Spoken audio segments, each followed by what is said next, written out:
Breaking news Vizianagaram స్థానిక సంస్థల MLC ఉప ఎన్నిక రద్దయింది. కేంద్ర ఎన్నికల సంఘం నోటిఫికేషన్ రద్దు చేసింది.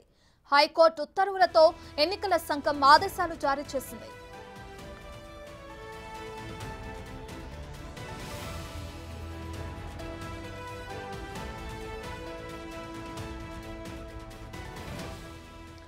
ఎమ్మెల్సీ రఘురాజుపై అనర్హత వేటు వేసిన మండలి చైర్మన్ నిర్ణయాన్ని హైకోర్టు సవాల్ చేసి రఘురామ అని చైర్మన్ నిర్ణయాన్ని తప్పుపట్టింది ఏపీ హైకోర్టు.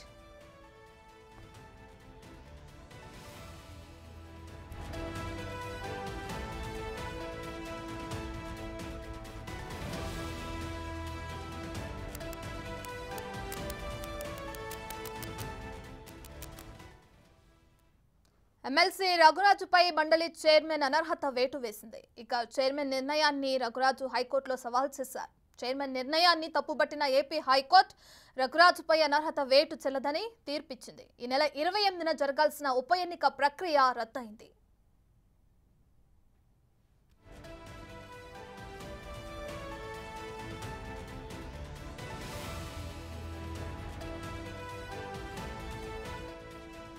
ఇక ఈ నెల 28న జరగాల్సిన విజయనగరం స్థానిక సంస్థల ఎమ్మెల్సీ ఉప ఎన్నిక రద్దయింది.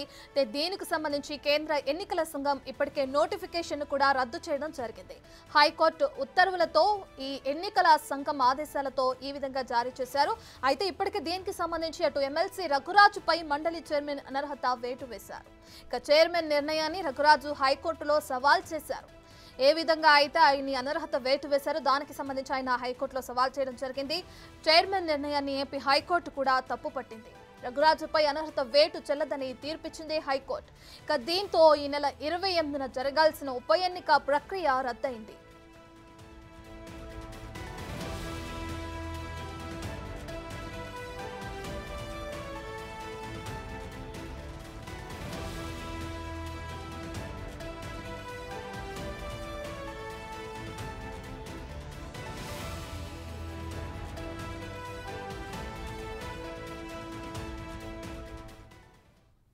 పూర్తి డీటెయిల్స్ అందించడానికి మా ప్రతినిధి శివ జాయిన్ అవుతున్నారు. రైట్ శివ, ఈ నెల 28వ తారీఖున జరగాల్సిన ఉప ఎన్నిక ప్రక్రియ అటు విజయనగరం స్థానిక సంస్థల ఎమ్మెల్సీకి సంబంధించి రద్దవటం మనం చూస్తున్నాం. అయితే దీనికి సంబంధించి ఎమ్మెల్సీ రఘురాజుపై మండలి చైర్మన్ అనర్హత వేటుకి హైకోర్టులో సవాల్ చేయడం, దాన్ని కోర్టు కూడా తప్పుపట్టడం మనం చూస్తున్నాం. పూర్తి డీటెయిల్స్ అయితే దీనికి సంబంధించిన డీటెయిల్స్ ఎలా ఉన్నాయి శివ?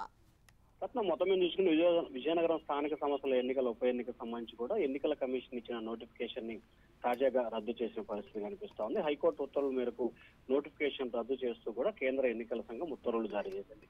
వారం రోజుల క్రితం కూడా హైకోర్టు దీనికి సంబంధించి కూడా అనర్హత ఏదైతే మండలి చైర్మన్ వేసిన అనర్హత వేటు చెల్లదంటూ కూడా హైకోర్టు ఇచ్చిన తీర్పు నేపథ్యంలో రాష్ట్ర ఎన్నికల సంఘం కేంద్ర ఎన్నికల సంఘానికి లేఖ రాసింది. కేంద్ర ఎన్నికల సంఘం నుంచి కొద్దిసేపు క్రితమే సమాచారం రావడంతో కూడా నోటిఫికేషన్ రద్దు చేస్తూ రాష్ట్ర ఎన్నికల సంఘం నిర్ణయం తీసుకుంది.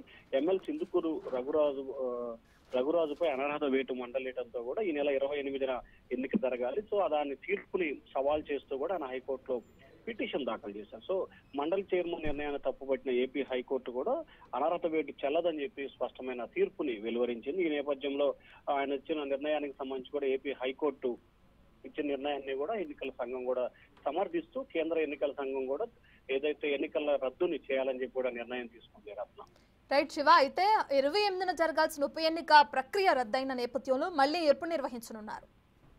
అంటే ప్రస్తుతానికి కేంద్ర ఎన్నికల సంఘం ఇచ్చిన నిర్ణయం మేరకు కేంద్ర ఎన్నికల సంఘం దాదాపుగా సుప్రీం ఎన్నికల సంఘం తీసుకున్న నిర్ణయానికి సంబంధించి ప్రతి ఒక్కరు కూడా కట్టుబడి ఉండాల్సిన పరిస్థితి కనిపిస్తా ఉంది. సో ఇప్పట్లో అయితే ఈ ఎన్నికల ప్రక్రియకి సంబంధించి జరిగే అవకాశాలు అయితే లేవు. అయితే మండలి చైర్మన్ కి సంబంధించి కూడా ఖచ్చితంగా హైకోర్టు ఇచ్చిన తీర్పుని సవాల్ చేస్తూ ఆయన డివిజన్ బెంచ్ కి వెళ్తారని చెప్పి సమాచారం అందుతుంది. సో ఆ నేపథ్యంలోనే ఒకవేళ డివిజన్ బెంచ్ కి కానీ లేకపోతే సుప్రీంకోర్టుకి కానీ అప్పీల్కి వెళ్తే అక్కడ వచ్చిన తీర్పు ఆధారంగా కూడా మళ్ళీ ఎన్నికలు నిర్వహిస్తారా లేకపోతే రఘురామరాజుని తిరిగి కొనసాగిస్తారా అనేది అయితే స్పష్టత రావాల్సిన పరిస్థితి కనిపిస్తుంది. ప్రస్తుతానికైతే రఘురామరాజుని ఎమ్మెల్సీగా కొనసాగిస్తూ కూడా హైకోర్టు ఉత్తర్వులు జారీ చేసింది. ఈ నేపథ్యంలోనే కేంద్ర ఎన్నికల సంఘం కూడా ఎమ్మెల్సీ ఎన్నికల కోసం ఈ నెల 28న జరగాల్సిన ఎన్నికల్ని రద్దు చేస్తూ తన నోటిఫికేషన్ అయితే రద్దు చేసింది. రత్న రైట్, థాంక్యూ శివ.